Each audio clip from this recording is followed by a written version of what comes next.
अध्यक्ष कोण असेल नसेल हा वेगळा विषय. शिवजयंती उत्सव समिती वेगळी आहे. वेगळी म्हणजे एक शहराची सातत्यानं परंपरा जपणारी ती समिती आहे. पृथ्वीराज पवारांच्या नेतृत्वाखाली आपण करतो. शिवसेना एक राजकीय पक्ष आहे. स्वतंत्रपणे शिवसेना अशा पद्धतीने उपक्रम राबवते काय आज राबवत नाही. मागच्या वर्षी मला आठवतं आपण पण असाल पोवाड्याची स्पर्धा झाली होती, वेशभूषा स्पर्धा झाली होती. त्याच्या आधी आपल्या पुतळ्याचं उद्घाटन झालं त्यावेळेसही मोठ्या प्रमाणावर उत्सव साजरा केला होता. या शिवसेना ही करत आलेली आहे. शिवसेना शिवजयंती असेल, संभाजी महाराज जयंती असेल, हे उत्सव स्वतंत्रपणे, गणपतीसुद्धा शिवसेना स्वतंत्रपणे साजरा करतच असते. त्यामुळं मला असं वाटतं तो एकंदर सगळ्यांचा सोबतचा कार्यक्रम आहे. हा एकट्या शिवसेना पक्षाचा कार्यक्रम. जेएनयूच्या कुलगुरू शांतिश्री पंडित यांनी एक विधान केलं आहे. तो विधान सध्या वादग्रस्त ठरत आहे. त्यांनी असं सांगितलं की निर्भरपणे सांगते मी संघाची आहे, अशा पद्धतीनं वक्तव्य त्यांनी केलेलं आहे. आणि मोदींची स्तुती करत मोदी आणि संघांनी पहिली स्त्री ही जेएनयूची कुलगुरू बनवली असं देखील त्यांनी म्हटलंय. कसं होतं या वक्तव्यात? कसं काय बघायचं याचाच अर्थ पंतप्रधानच आता कुलगुरू पण नियुक्त करतात. राष्ट्रपती राज्यपालांना कोणता अर्थच उरला नाही असा त्याचा अर्थ आहे. अनेक विद्यापीठाचे कुलगुरू संघ विचाराचे आहेत. मुंबईपासून नाव घेता येईल. परंतु मला असं वाटतं ज्याचा त्याचा तो खाजगी विषय आहे. त्याच्यामुळे शिक्षणामध्ये किंवा अन्य विषयात जर अशा पद्धतीनं घुसवलं तर त्याला विरोध होऊ शकतो. परंतु कोण कोणत्या विचारसरणीचा असावा ज्याचा त्याचा विषय. अजित पवार असं म्हणाले की धनंजय मुंडे हे जर दोषी असेल तरच मी कारवाई करेल आणि सध्या त्यांचा कुठलाही दोष दिसत नाही, त्यामुळे कारवाई करण्याची काही गरज नाही आहे. काल धनंजय मुंडे त्यांना भेटायला गेले होते तरी तिथे सगळं बैठक झालं, सगळेच नेते होते त्यांच्या पक्षात. मला असं वाटतं नैतिकदृष्ट्या राजीनामा दिला पाहिजे. संजय राठोडावर ज्यावेळेस आरोप झाले होते त्यावेळेस शिवसेनेत ते होते. उद्धवजी ठाकरे साहेबांनी त्यांचा राजीनामा घेतला होता. यथावकाश त्या आरोपातून ते मुक्त झाले. परंतु नैतिकदृष्ट्या त्यावेळेस त्यांनी राजीनामा देण्याची गरज होती. तो शिवसेनेनं उद्धवजी ठाकरे साहेबांनी घेतला होता. हे सगळ्यांनी लक्षात ठेवावं. आणि या प्रकरणात तर उघड अजून तर कोणते सीआयडीचे तपास वगैरे कोणतेही बाहेर येत नाहीये. अजून एक आरोपी फरार आहे. वाल्मिक कराड आणि धनंजय मुंडे हे एकमेकांची सावलीसारखं काम करतात. सावलीच आहे. प्रचंड मालमत्ता सगळ्या उघड आपणच मोठ्या प्रमाणावर केलेली आहे. या सगळ्या याच्यामध्ये वाल्मिक कराड एक सामान्य माणूस असा कसा करू शकतो? एका मंत्र्याचा याच्यात सहभाग असल्याशिवाय एवढं कोणी करू शकत नाही. आणि म्हणून धनंजय मुंडे याच्यात नैतिकदृष्ट्या दोषी आहे. अजितदादा जरी बोलत असले तरी येणाऱ्या काळात अधिवेशन आहे. विरोधी पक्ष म्हणून या विषयावर आम्ही आवाज उठवू एवढंच सांगू. बंडू जाधवनी काल ती नाराजी व्यक्त केली की स्नेहभोजनाला काय जवळ पक्षाची परवानगी घ्यायची का? कसं बघता तुम्ही 3 खासदार स्नेहभोजनाला जात आहेत? मला वाटतं एखाद्याचा व्यक्तिगत संबंध असेल, एखाद्याने बोलवलं तर जाऊ नये असं मानता येणार नाही ना. त्याच्यामुळं जेवायला कुठं जायचं असेल तर त्याची परवानगी घ्यायची गरज नाही ना. एखाद्या प्रतापराव जाधवांनाच फोडण्यासाठी ते गेले असतील तर प्रतापराव जाधवांनाच फोडण्यासाठी ते गेले असतील तर तुम्ही कसं अंदाज वर्तवू शकता की यांनाच हे गेले म्हणून? त्यामुळे मला असं वाटतं वर्षानुवर्ष काम केलेले लोक आहे सोबतचे. व्यक्तिगत आता आम्ही एखाद्या दिवस व्यक्तिगत भेटलो तर काय आम्ही काय गळा पकडायचा का एकमेकांचा? तुमच्याकडे फोडाफोडी सुरू झाली वेळ आल्यावर होईल ना या सगळ्या गोष्टी. बरेच आदित्य ठाकरेच म्हणाले की जाताना विचारून जायला काय हरकत आहे, तुमची भूमिका मॅच्युअर्ड आहे, पण ते स्पष्टपणे म्हणतात. आता त्यांनी सांगितलं असेल ज्याला सांगायचं त्यांना, तिथं लोकसभेच्या गटनेत्यांना वगैरे सांगितलं असेल. आणि यावर आता उदय सामंत म्हणतायत की आता सकाळी खायचं काय, दुपारी काय खायचं, रात्री काय खायचं याचे निर्देश येतील मला तुमच्या पक्षाच्या खासदारांना. मला वाटतं याच्यावर पूर्ण चर्चा झालेली आहे. पूर्ण खुलासा संबंधित खासदारांनी केलेला आहे आणि पक्षाच्या वतीनं सुद्धा झालेला आहे. एकनाथ शिंदेंनी संजय राऊतांवर टीका केली. बाळासाहेब ठाकरे आम्हाला सवंगडी समजायचे, आताचे घरगडी समजतात. आमदार आणि खासदार अविश्वास दाखवतात, हे चुकीचं. माझ्यावरही अविश्वास दाखवला, मी उठावतो. उठाव नाही केला, बंड नाही केलं, गद्दारीच केलेली आहे. ईडीच्या भीतीनं, सीबीआयच्या भीतीनं आणि सत्तेच्या मोहापायी ही गद्दारी केलेली आहे. हा काय उठाव नाही आहे, काय मंगल पांडे नाही आहेत. ही गद्दारीच आहे. ईडीच्या भीतीनं गद्दारी केलेली आहे. सत्तेच्या मोहापायी गद्दारी केली, जगाला माहिती आहे. त्याच्यामध्ये मुद्दा असा आहे की घरगडी की सवंगडी. मला असं वाटतं ज्यावेळेस सगळ्या खात्याचं मंत्री सगळी सत्ता उपभोगायला मिळत होती त्यावेळेस काय वाटलं नाही का? शेवटी पक्ष नियंत्रण सगळ्यावर ठेवत असतो, ठेवलंच पाहिजे. घरगडी आणि सवंगडी म्हणत असताना मला असं वाटतं आता एकनाथ शिंदे कसं वागतायत त्यांच्या मंत्र्यांशी बघावं, त्यांचा मुलगा कसा वागतो लोकांशी ते बघावं. घरगाड्याच्या वरची परिस्थिती आहे. एकनाथ शिंदेच्या पक्षातल्या मंत्र्यांची आमदारांची घरगाड्याच्या पुढची परिस्थिती आहे. एकनाथ शिंदे तर काही बोलतच नाही, त्यांचाच मुलगा बोलतो. जितेंद्र आव्हाडांनी संजय राऊतांवर टीका केली आहे. शरद पवार कोणाला भेटू नये किंवा भेटावे सांगणे योग्य नाही. तुमचेही नेहमी फडणवीसांना भेटतात. तुम करे सो रास दिला, हम करे तो कॅरेक्टर दिला. हे पहा, संजय राऊत साहेब आत्ताच सकाळी बोललेले आहे. शरद पवार साहेब एक आदरणीय व्यक्तिमत्व आहे असं त्यांनी म्हटलेलं आहे. वडिला समान आहे असंही त्यांनी म्हटलेलं आहे. मला वाटतं तो विषय आता संपलेला आहे. आशिष शेलार म्हणतात महाविकास आघाडी मृत घोषित करणं बाकी आहे. आशिष शेलारांनी संन्यास घेण्याची घोषणा केली होती लोकसभेच्या वेळेस. किती जागा येतील त्याचं काय झालं सांगावं. तेव्हा आशिष शेलार जे बोलतात त्याच्या विरोधात असतं असं आपण समजायला हरकत नाही. जर मृत समजलं असतं तर वेगवेगळ्या पद्धतीनं आज ही ईडी सीबीआय कार्यकर्ते आमचे फोडायची गरज पडली नसती. आमच्यात ताकद आहे, आमच्यात सक्षमता आहे. तुम्ही मला असं वाटतं कटकारस्थान करून सत्तेच्या ताकदीच्या बळावर इलेक्शन कमिशनला आपलं बटीक बनवून निवडणुका जिंकलेल्या आहे. मात्र ही मस्ती कधीतरी एक दिवस उतरेल एवढंच मला आशिष शेलारांना सांगायचं आहे. कधी काळी कोकण हा शिवसेनेचा बालेकिल्ला होता. मात्र त्या कोकणामध्ये आता भास्करराव जाधव नावाचे एकमेव आमदार आपल्यासोबत शिल्लक आहेत. सगळ्यांनी शिवसेना सोडली आहे, म्हणजे उद्धव ठाकरेंची सेना. हे पहा, आमदार असणं आणि संघटन असणं याच्यात फरक आहे. संघटन म्हणून या महाराष्ट्राच्या गावागावात कानाकोपऱ्यात आम्ही आहोत.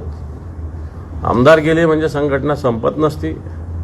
सत्तेच्या प्रलोभनापायी जर काही लोक जात असतील, एखादा तुकडा टाकला तर कोणी जात असतील, तर मला असं वाटतं ही गद्दारी केली म्हणजे संघटना संपली असं याचा अर्थ होत नाही. कोकणात संघटना तुमच्याकडे असं तुम्हाला म्हणायचं काय? संघटना आहेच, संघटना आहे. आता ते आमच्यातले काही लोक गेले होते पहा 8-10 दिवसापूर्वी. माझं राहिलं त्यांना बोलवणं. इथले 8-10 नगरसेवक, एक त्या वार्डातला एखादा बूथवरचा कार्यकर्ता तरी त्यांच्याबरोबर गेला का? आमच्यातले कोणते भैया गेला, तो किशोर गेला, मकरन गेला.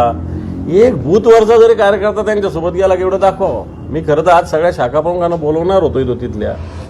मी त्यांच्याशी सगळ्यांशी बोललेलो. एक साधा बूथवरचा कार्यकर्ता सुद्धा त्यांच्यासोबत गेलेला नाही. त्यामुळं शिवसेना काही क्लास बेस पार्टी नाही, मास बेस पार्टी शिवसेना.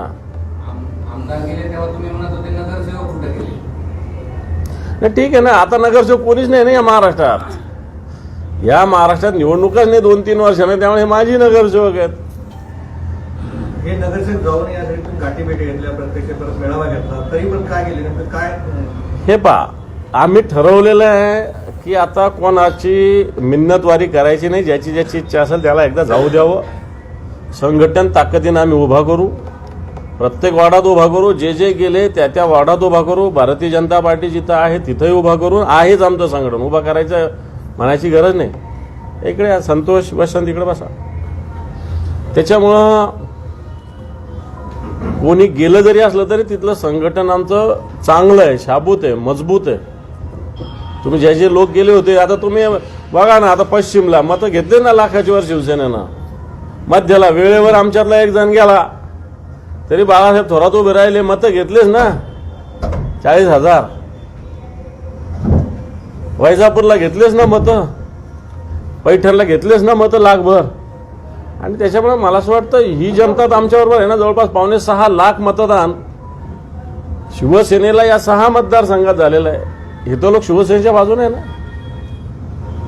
सरकार आर्थिक अडचणीत आलेलं आहे. लाडकी बहिणी योजनेला माफ खर्च केला आहे आणि आता सरकारी खर्चात 30-40% कपात करण्याचा निर्णय घेण्यात येतो. आम्ही त्यावेळेस म्हणत होतो की सरकार या योजना बंद करतील, तर लोकांना भीती दाखवली की यांचं सरकार आल्यावर त्या बंद होणार. यांचंच सरकार आलं आणि मी तर म्हणेल कोर्टाला पुढं करून येणाऱ्या काळात अन्य अनेक योजना बंद होऊ शकतात. आपण कित्येक बसवर जाहिरात आहे, 85 कोटी लोकांना आम्ही अन्नधान्य, हे फार अभिमानाची बाब आहे बघा. आज 5 लाखाच्या वर लाडक्या बहिणीचे फॉर्म रिजेक्ट झालेले आहेत. लाडका भाऊ योजना जाहीर केली मुलांसाठी. काल मला धाराशिवहून फोन आला, मोर्चा काढला होता या लोकांनी. 6 महिने रोजगार दिल्यानंतर त्यांना परमनंट नोकरी देऊ. 6 महिने रोजगाराचे पेमेंट सुद्धा अजून मिळालेलं नाही या लाडक्या भावाची. मराठवाड्यातला नव्हे तर महाराष्ट्रातलं शेतकऱ्याचं ठिबक सिंचनाचं अनुदान मागच्या 3 वर्षाचं बाकी आहे. अतिवृष्टीचं अनुदान बाकी आहे, दुष्काळाचं अनुदान बाकी आहे. इव्हन संजय गांधी निराधार योजनेचे पैसे सुद्धा वेळेवर भेटत नाही. हे कशामुळं? की आज राज्याच्या डोक्यावर 7 लाख कोटीचं कर्ज आहे आणि देशाच्या डोक्यावर 2.5 मला वाटतं, मला आकडे सुद्धा सांगता येईना, 2.5 कोटी लाख रुपयाचं कर्ज आहे देशाच्या डोक्यावर असं मला वाटतं. पण मला महाराष्ट्राचं माहिती आहे 7 लाख कोटी रुपयाचं कर्ज महाराष्ट्राच्या डोक्यावर आहे. पीक विमा योजना जी आहे ती 1 रुपयात आधी मिळायची, ती आता 1 रुपया व्हायची 100 रुपयात देण्याचा निर्णय होण्याची शक्यता आहे. या योजनेतल्या बदलासाठी कृषी आयुक्तांना अहवाल तयार आहे. जर हा बदल केला नाही विमा कंपन्यांना 4 कोटी रुपये द्यावा लागेल. त्यामुळे ती 1 रुपयावाली योजना आता संपुष्टात येऊ शकते. मी सांगतो काय, निवडणूक अँगलनी ह्या घोषणा आणि या योजना झाल्या.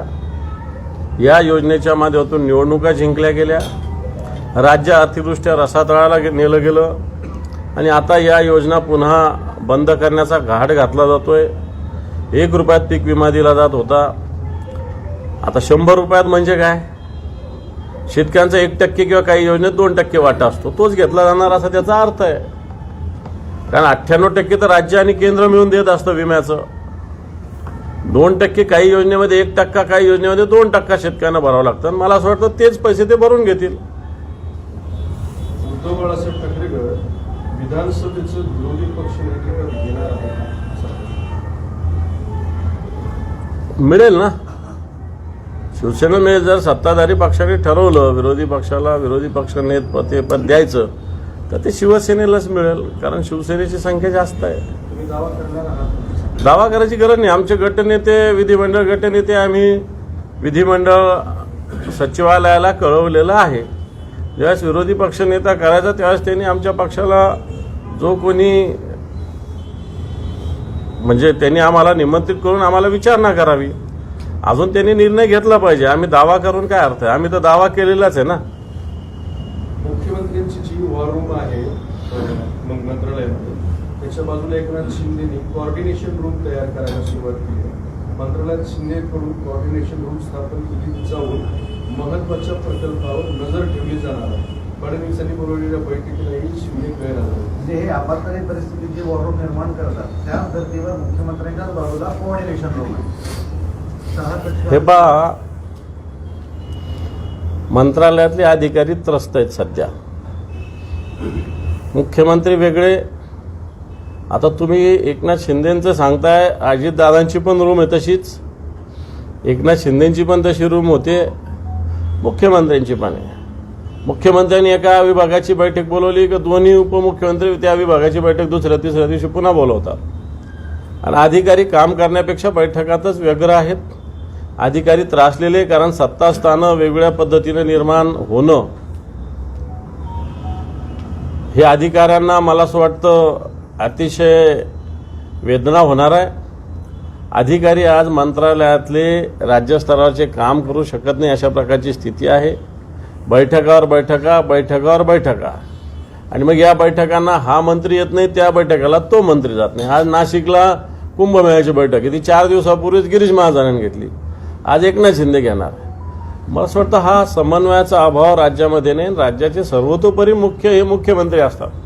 त्यामुळे ह्या बाकीच्या वॉर रूमला कोणी फुकट विचारतील का नाही विचारतील असं मला वाटतं. बिलकुल विचारणार नाही लोक. हे नुसते नामधारी स्वतःचं अस्तित्व दाखवण्यासाठी या बाकीच्या वॉर रूम तयार होत आहेत. शेवटी मुख्यमंत्र्याची जी वॉर रूम आहे याला सगळ्यात महत्त्वाचं असतं असं मला वाटतं.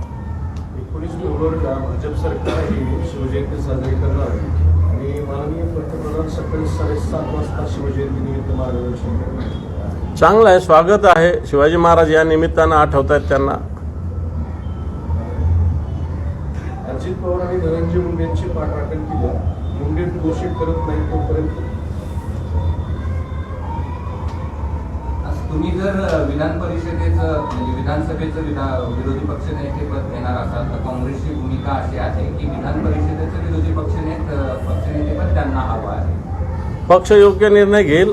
मला वाटतं कोणत्या पदासाठी कोणी काही तयार झाले नाही. कोणी असेल, माझ्यासहित कोणी असेल, ह्या पदाला काय चिकटून बसण्याचं असं काही कुठं ठरलेलं नाही आहे. सगळे पक्ष मिळून जो निर्णय घेईल तो सगळ्यांना मान्य असतो. तुम्ही सोडायला तयार आहेत का?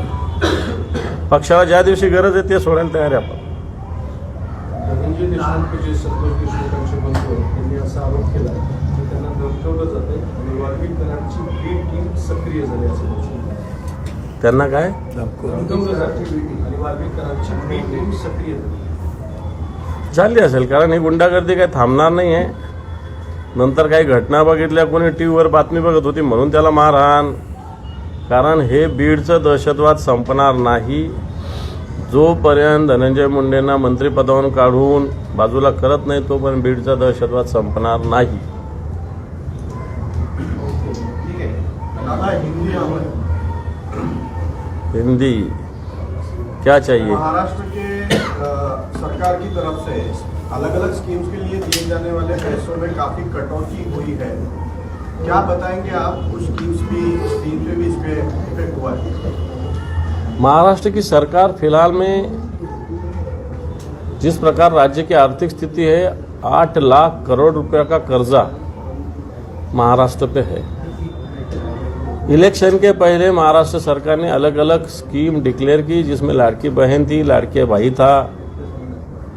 हम उस वक्त भी कह रहे थे कि ये इकोनॉमिकली देखें तो ये राज्य के लिए अस्ताव्यस्त कर देगी ये योजना, और वो सही हो रहा है। आज ये योजना किस प्रकार रद्द की जाए या इसके योजना से कम मेंबर्स हो जाए, ये सब सरकार देख रही है। लाड़का बहू जो योजना शुरू होती है उसमें भी उन बच्चों को पेमेंट नहीं दिया गया है। किसानों के अलग स्कीम में जो कोई फंड आना चाहिए वो अभी तक पहुंचा नहीं है। 1 रुपये में पीक बीमा जो था फसल का, पंतप्रधान पीक बीमा, वो योजना बंद होने जा रही है। और इस प्रकार आर्थिक स्थिति राज्य की ठीक नहीं रहने से ये सब बातें होने जा रही है, और इसके लिए सरकार जिम्मेदार है। धनंजय मुंडे का रेजिग्नेशन अभी तक स्टेट गवर्नमेंट ने लिया नहीं है। उनके जब तक एलिगेशन प्रूव होते नहीं तब तक ये रेजिग्नेशन नहीं होगा ऐसा कहा जा रहा है। क्या आपकी मालूमात क्या है? ये देखो, नैतिक दृष्टया धनंजय मुंडे दोषी है। अलग अलग विषयों में धनंजय मुंडे का रिजाइन नैतिक दृष्टि से लेना चाहिए, ये हमारी मांग है। जो और क्वेश्चन है, तैवर राणा जो अमेरिका से भारत लाए जाएंगे 26/11 मुंडे में ये दोषी पाए गए। बीजेपी और मोदी सरकार बड़ी सफलता मानी जा रही है। क्या की जो 26/11 का आरोपी था मुख्य, हाँ। तो अमेरिका से लेकर आया जाएंगे। जो पाकिस्तान में छुपे उनको भी लाओ बोलना समय पहले। कौन, मौलाना दाऊद, इनको भी लेके आने वाले थे, इनको भी पहले लेके आओ बोलना। यूट्यूबर रणवीर की गिरफ्तारी से बीजेपी सरकार बच रही है। उसने अभद्र टिप्पणी की थी माँ बाप को लेकर एक शो में, और बीजेपी इस पर कुछ बोलने के लिए तैयार नहीं। लेकिन उसकी टिप्पणी तो गलत थी। ऐसी टिप्पणी वाले प्रोग्राम होना नहीं चाहिए। ठीक है, थैंक यू। चला पळा होगा आम्ही आता चल, राजाशी बोला तू त्या बोलो, त्यांनी नंबर दिला उद्या गेल्यावर भेट आहेत त्याला माहिती, त्याला आहे माहिती। त्याचा नंबर ॲड्रेस दिला, उद्या भेटून दिला।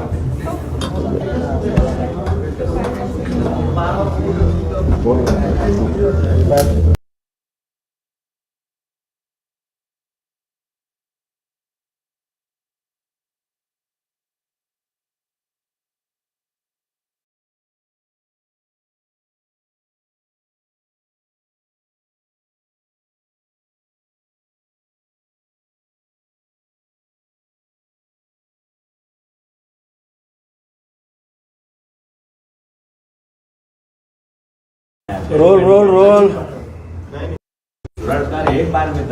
रोल रोल रोल तुमच्या टीमचं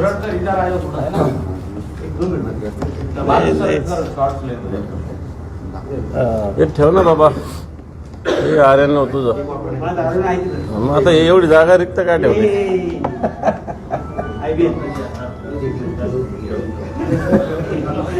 समज में कहा गया आईबीची जागा आहे ती. हा, अंबानी अडाणी.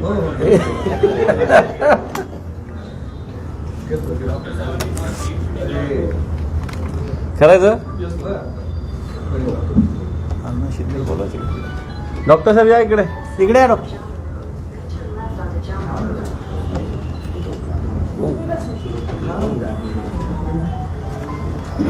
19 फेब्रुवारीला शिवजयंती साजरी करीत आहोत. प्रतिवर्षाप्रमाणे याही वर्षी शिवसेनेनं या शिवजयंती निमित्तानं शिवोत्सवाचं आयोजन करण्यात आलेलं आहे. सातत्यानं शिवसेना शिवजयंतीला वेगवेगळे उपक्रम राबवत असते आणि टिपिकल कार्यक्रमापेक्षा वेगळं काहीतरी करावं या हेतूनं नुसता उत्सव नाही तर याच्यातून काही विचार, काही प्रेरणा हे सुद्धा देण्याचा प्रयत्न शिवसेना करत असते. याच मालिकेत यावर्षी 16, 17, 18 कारण शिवजयंतीच्या दिवशी काही कार्यक्रम नाही ठेवलेला कारण मिरवणुका असतात. 16ला आम्ही शिवकालीन आणि ऐतिहासिक शस्त्रांचं प्रदर्शन क्रांती चौकात करतोय. जे सगळे शिवकालीन शस्त्र आहेत, ऐतिहासिक शस्त्र आहेत जे आताच्या पिढीला याची माहिती नाही, त्याची प्रदर्शनी आम्ही ठेवलेली आहे. त्याचप्रमाणे मराठा साम्राज्याच्या काळामध्ये वेगवेगळ्या ठिकाणी जे साहसी खेळ खेळले जायचे त्याचं प्रदर्शन सुद्धा 17 तारखेला संध्याकाळी आपण करतोय. आणि सगळ्यात शेवटच्या दिवशी पांडुरंग बलकवडे यांचं व्याख्यान. मला वाटतं पांडुरंग बलकवडे यांचं नाव ज्यांना शिवाजी महाराज माहिती आहे त्यांना पांडुरंग बलकवडे सुद्धा माहिती आहेत. शिवरायांची अष्टक्रांती या विषयावर व्याख्यान आयोजित केलेलं आहे. 17 तारखेला दुपारी महिलांसाठी पाळणे गीत, जे पाळणा हे म्हणण्याचं जरा ही परंपरा थोडी खंडित होऊ पाहते आणि म्हणून ती परंपरा चालू राहावी या हेतूनं शिवसेना महिला आघाडीच्या वतीनं पाळणे गीताची स्पर्धा 17 तारखेला दुपारी 4 ते 6 या वेळेत क्रांती चौकात होणार आहे. थोडक्यात अशा पद्धतीनं वेगवेगळे उपक्रम शिवसेना संभाजीनगर शाखेच्या वतीनं राबविले जात असताना राज्य सरकारने नुकतंच वाघ नका आणली असं म्हणतात. आता ती खरी खोटी याच्यावर वेगळी चर्चा होऊ शकते, त्याच्यात मी जात नाही.